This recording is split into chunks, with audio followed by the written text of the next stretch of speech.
In fact Rudra வந்து இந்த அன்னியன் அப்படி நடிப்பாப்ல, டக்கு டக்குன்னு அந்த மாறுறது அது வந்து ரொம்ப வருஷம் முன்னாடி நான் சினிமா முயற்சி பண்ணிட்டு இருக்கும் போது ஒரு இடத்துல வந்து விக்ரம் சார் ஷூட்டிங் போயிட்டு இருந்தது.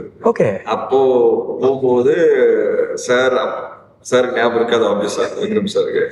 ஸோ நானும் ருத்ரா மீட் பண்ணும்போது நான் சின்ன பையன் இல்லை, அப்போ நான் சொல்லுவேன் சார் உங்களை மாதிரி பயங்கரமா நடிப்பான்னு சொல்லி அவர் பண்ணி காட்டுன்னு சொல்லும்போது பண்ணி காமிச்சோம்.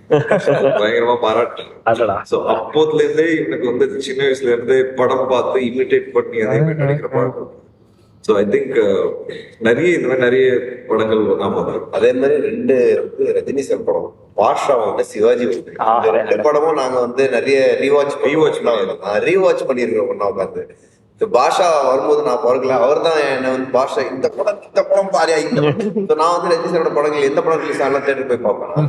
நீ எல்லாத்தையும் பார்த்துட்டா, ஏதோ ரொம்ப சின்ன பையனா இருக்கும்போது தான் சொல்லிட்டேன் நீ அதெல்லாம் பார்த்துட்டேன், நான் உனக்கு காட்டுறவா சொல்லி இவர் தான் எனக்கு ஃபர்ஸ்ட் டைம் பாஷா போட்டு காட்டினாரு. ஸோ அது எனக்கு ரொம்ப ஒரு பயங்கரமான பாஷா அண்ட் சிவாஜி 2மே வந்து நாங்க ரீவாட்ச் நிறைய பண்ணிருக்கிறோம் ஒன்னா உட்காந்து.